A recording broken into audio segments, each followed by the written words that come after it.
Continuamos con lo que es el aprendizaje y en esta clase vamos a abordar parte importante de lo que es redacción. Ya entramos en este aspecto bien puntual para poder mejorar nuestra redacción y esto nos va a ir apoyando mejor para hacer apuntes a nivel personal. Vamos a poder aplicar acá muchas reglas las cuales apoyan la redacción. Iniciales mayúsculas, cuándo usarlas, cuándo acentuar, cuándo de repente subrayar, cuándo utilizar negrilla, ¿sí? Esto vamos a observar en esta clase entonces en su primera parte, ya que este tema pues es un poco extenso y lo vamos a dividir en dos partes. Esta es la primera parte, la parte introductoria de lo que es redacción, metodología de redacción. Veamos entonces la primera parte y retornamos. Para empezar, quisiera recordar que en nuestra vida cotidiana todos los días nos cruzamos con errores y horrores de ortografía. Cuando vamos por la calle es fácil encontrar vallas y avisos en los almacenes, las tiendas, las vías, etc., en los que se cometen fallas garrafales como las que encontramos aquí en la pantalla, que a veces nos producen risa y otras vergüenza. Muchos de los errores cotidianos tienen que ver con el desconocimiento de las normas, la falta de lectura de quienes producen la información o porque las redes sociales y las interacciones diarias en chats, por ejemplo, nos han acostumbrado a ser perezosos y como lo plantea esta caricatura de Bart Simpson, a que nos han enseñado a que debemos escribir con horrores y no pasa nada. En este ejemplo de chat de la izquierda y en los anteriores de la calle, encontramos entre otros que no se usan mayúsculas, ni tildes, ni puntuación, que se abrevian las palabras arbitrariamente por sus sonidos. Y cuando se escribe así, lo peor es que esto se lleva también a la escritura académica. Son muchísimas las personas que ni siquiera escriben bien su propio nombre, no usan las mayúsculas en las iniciales como corresponde y tampoco las tildes según las reglas de palabras agudas, graves o esdrújulas, quizá porque han creído el mito de los nombres, de que los nombres no tienen ortografía. Sin embargo, lo que un lector común espera en los textos de otros es que sean confiables. La mala ortografía deja por el piso esta cualidad. En el caso de que, por ejemplo, sea un periódico de renombre el que cometa un gazapo o error craso. Aquí en pantalla vemos que en un titular se escribe precio con S, para hablar del precio de la gasolina. Esto da una pésima imagen del medio de comunicación que lo publicó. Por eso quería que conocieran esta frase. La mala ortografía es una enfermedad de transmisión textual. Protégete. Pero, ¿cómo nos protegemos? Leer más es una buena opción. En la medida en que se lee, uno ve las mismas palabras escritas muchas veces de la misma forma, tanto así que ni siquiera habría necesidad de estudiar ortografía para escribir bien. Otra forma es no dejando que la pereza nos gane. Veamos ahora por qué otras razones ocurren estas dificultades con la escritura y con la ortografía. En una encuesta hecha a estudiantes, los resultados arrojaron que la mayor dificultad es que no se conocen bien las reglas ortográficas. Eso es algo súper común. Pero hay otros factores, que los hábitos de lectura no son los mejores y que la gente falla en no usar el diccionario, algo tan básico como eso. Otro aspecto es que no los motiva a escribir bien, como si esto no fuera importante para tener un buen desempeño y ser competente. Otros factores podrían ser el uso inadecuado de la puntuación, el no tener un amplio vocabulario, y esto es algo que también se consigue con la lectura. Y por otra parte que no hay tan buena memoria gráfica como se quisiera, pese a que muchos de los jóvenes de hoy aprenden más de manera visual. Así que la invitación es a comenzar a hacer un buen uso del lenguaje. Hay unas normas que facilitan que la comunicación sea apropiada, pero mientras no se usen pueden generarse confusiones y malentendidos. En el caso de las mayúsculas, por ejemplo, hay varios elementos que deben mencionarse. Uno tiene que ver con las normas de netiqueta, que se relaciona con el modo en que debemos escribir en la red. Muchos escriben solo en mayúscula y esto es como si estuvieran gritando. ¿Por qué lo hacen? Yo creo que por pereza de poner las tildes o porque quizás así creen que las pueden evadir, pero la verdad es que todas las mayúsculas se deben acentuar siguiendo las normas. Otro caso, cuando se pone un título, este puede ir solo en mayúscula, según la jerarquía e importancia dentro del texto, pero se deben usar las tildes. Un subtítulo menos importante no se escribe todo en mayúsculas, solo la inicial de la primera palabra. En inglés esto no ocurre, porque allí sí se permite poner mayúscula en cada inicial, pero en español no. Finalmente, es recomendable no olvidar que los nombres propios y las siglas llevan mayúsculas. Y por ejemplo, cuando escribamos una sigla, primero debemos corresponder el nombre completo al que ésta corresponde. Ahora, bueno, pasamos al peor dolor de cabeza de todos los tiempos, que es la acentuación. Las odiadas tildes. He diseñado este cuadrito para comenzar a aliviar este dolor y facilitar un poco la recordación de las reglas. El cuadro debe leerse de derecha a izquierda.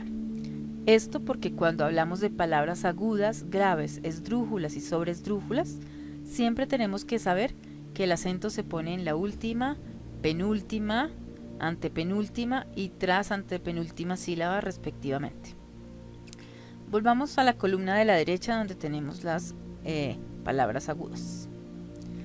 Estas llevan tilde solo si terminan en N, S o vocal y el acento va en la última sílaba. Para entender esto mejor hay que prestarle atención al sonido. Canción, compás, colibrí terminan respectivamente en N, S y vocal y llevan tilde. Si comparamos esto con la columna anterior, es decir, con palabras graves, la regla es todo lo contrario. No llevan tilde las palabras que terminan en N, S o vocal y cuyo acento recaiga en la penúltima sílaba.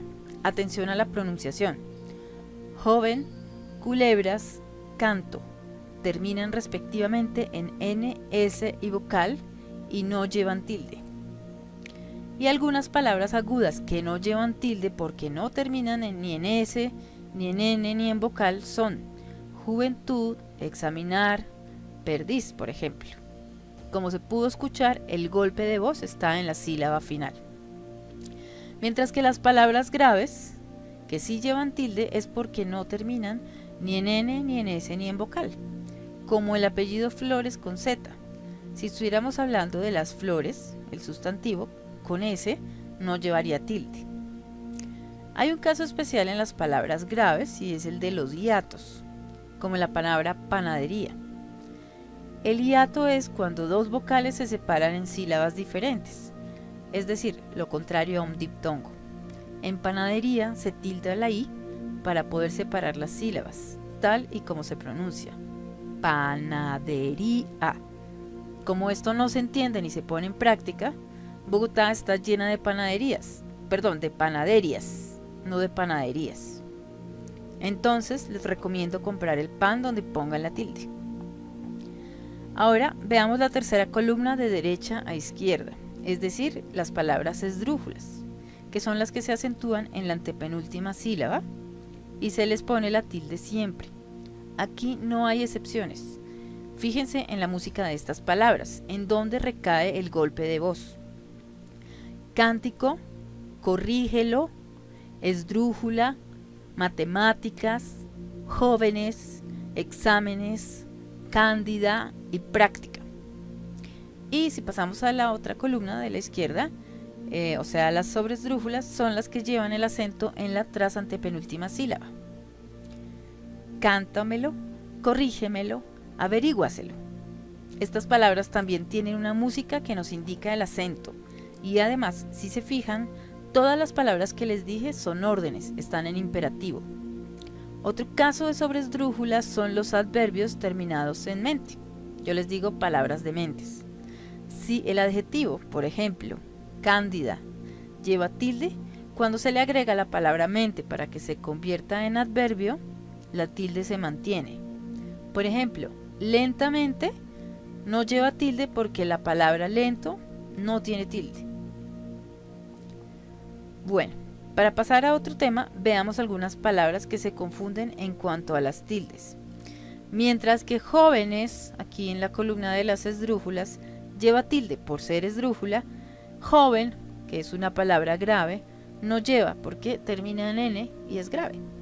Esto mismo pasa con exámenes, con tilde, y examen, grave, sin tilde. No es lo mismo decir él practica, que es una palabra grave, a decir la práctica.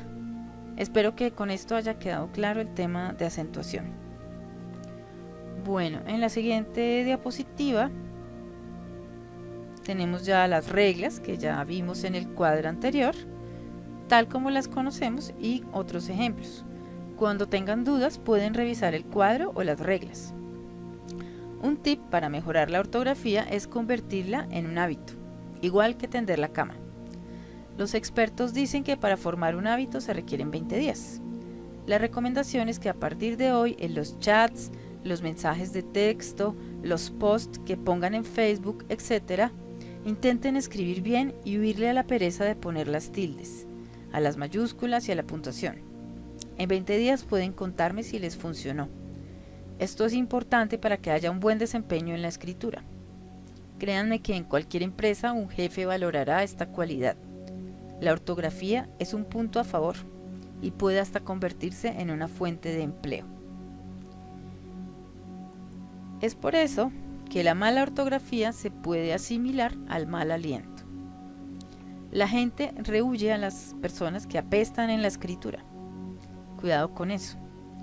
En palabras de Samper Ospina, un error de ortografía equivale a tener una mancha de huevo tibio en el smoking.